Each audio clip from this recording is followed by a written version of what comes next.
Pernafasan. Pernafasan atau bisa disebut juga dengan respirasi adalah sebuah proses pengambilan oksigen dan pelepasan karbohidrat, penggunaan energi yang ada di dalam tubuh. Manusia yang memiliki pernafasan normal ditandai dengan bernafas sebanyak 12-20 kali dalam 1 menit. Dalam bernafas, umumnya manusia membutuhkan 300 liter oksigen dalam sehari. Selanjutnya kita akan membahas tentang fungsi organ pernafasan. Menghirup dan menghembuskan udara atau bernafas, pertukaran gas antara aliran darah dan jaringan di dalam tubuh, pertukaran gas antara paru-paru dan aliran darah, menciptakan suara dan mencium bau.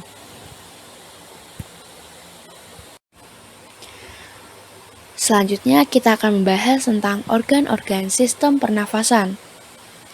Yang pertama ada hidung. Di dalam rongga hidung terdapat rambut dan selaput lendir.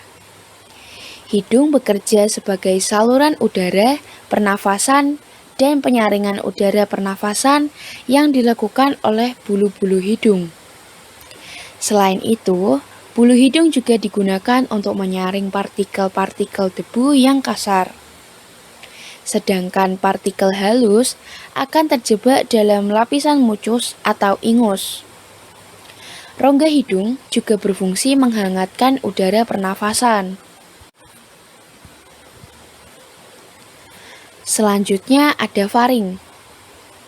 Faring merupakan percabangan dua saluran, yaitu saluran tenggorokan yang merupakan saluran pernafasan dan saluran kerongkongan atau oral faring yang merupakan saluran pencernaan.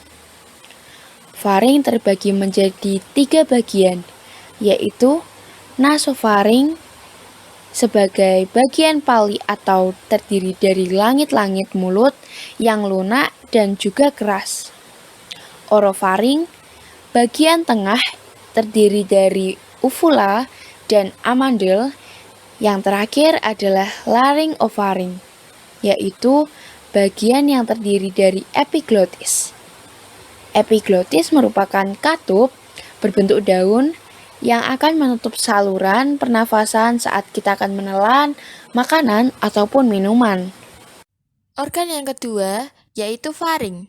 Faring merupakan percabangan dua saluran, yaitu saluran tenggorokan yang merupakan saluran pernafasan dan saluran kerongkongan atau oral faring yang merupakan saluran pencernaan. Faring terbagi menjadi 3 bagian, yaitu nasofaring bagian paling atas yang terdiri dari langit-langit mulut yang lunak dan juga keras. Orofaring bagian tengah yang terdiri dari ovula dan amandel, dan yang terakhir adalah laryngofaring, yaitu bagian yang terdiri dari epiglotis. Epiglotis merupakan katup berbentuk daun yang akan menutup saluran pernafasan saat kita menelan atau meminum sesuatu. Organ yang ketiga yaitu laring. Laring merupakan bagian pangkal dari saluran pernafasan. Laring tersusun atas tulang rawan yang berupa lempengan. Di atas laring terdapat katup epiglotis. Pada pangkal laring terdapat selaput suara. Selaput suara ini yang akan bergetar jika menghembuskan udara dari paru-paru. Organ keempat yaitu trakea. Trakea atau batang tenggorokan ini terletak di depan kerongkongan. Trakea berbentuk pipa dengan rata-rata panjang 10 cm. Dinding pada trakea terdiri atas 3 lapisan. Lapisan paling dalam berisi epitel bersilia dan berlendir. Lapisan tengah terdiri atas cincin tulang rawan dan berotot polos. Lapisan luar tersusun atas jaringan ikat. Cincin tulang rawan ini berfungsi untuk mempertahankan bentuk trakea.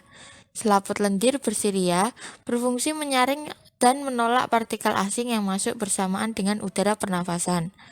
Efek dari penyaring pada rambut getar adalah bersin atau batuk. Organ kelima adalah bronkus. Fungsi dari bronkus adalah menyediakan jalan untuk udara yang ingin masuk dan keluar dari paru-paru ataupun menuju paru-paru. Pada cabang tenggorokan juga ada cincin tulang rawan yang melingkari dengan baik. cabang batang tenggorokan memiliki cabang-cabang lagi yang disebut dengan bronkiolus. Cabang tenggorokan memiliki dua cabang, yaitu cabang di sebelah kiri dan di sebelah kanan.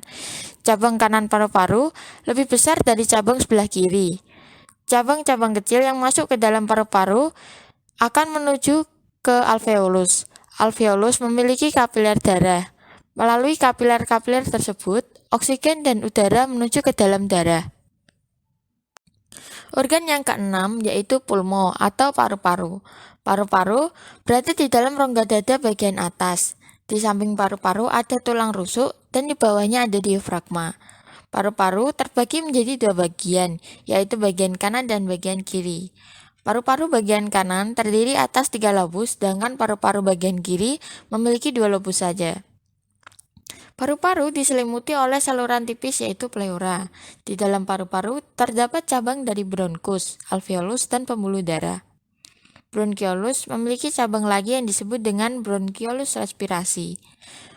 Paru-paru menjadi tempat pertukaran oksigen dan karbon dioksida. Organ yang terakhir yaitu diafragma.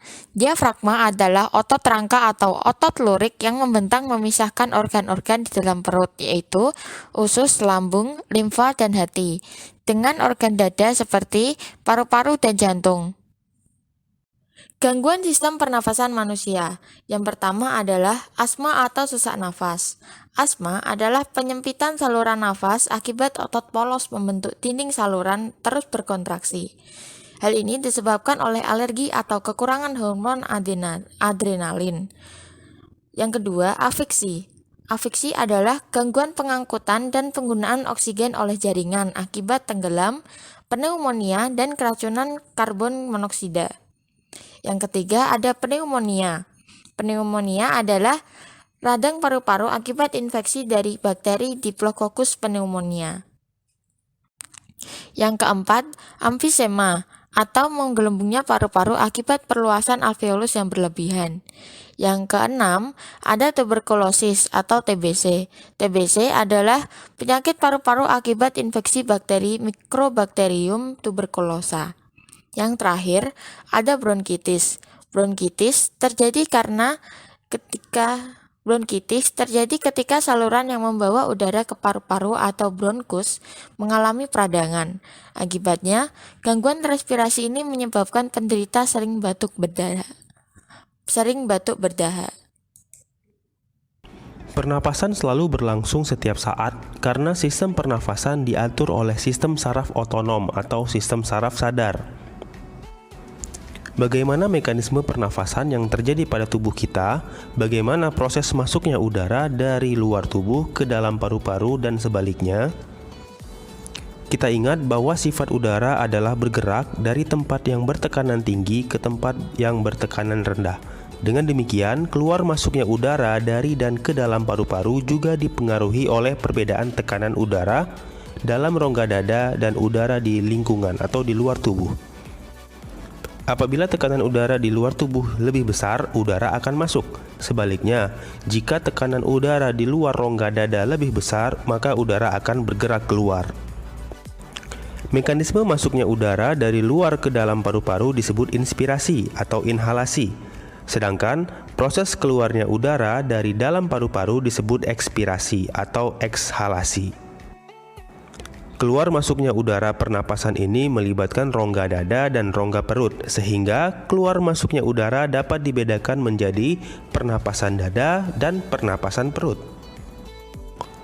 Pernapasan dada adalah pernapasan yang terjadi akibat gerakan otot antar tulang rusuk, sedangkan pernapasan perut merupakan pernapasan yang terjadi akibat aktivitas otot-otot diafragma yang terletak di antara rongga dada dan rongga perut.